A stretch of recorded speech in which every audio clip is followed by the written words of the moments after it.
The National Monument, or Monas, is a famous landmark in Jakarta, Indonesia.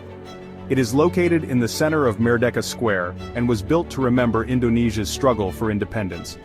Monas is 132 meters tall. On top, there is a golden flame covered with real gold.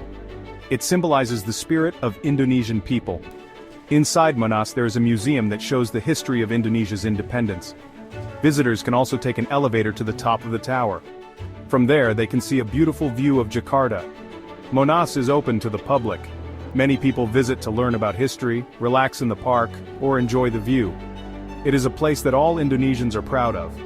Visit Monas and celebrate Indonesia's history.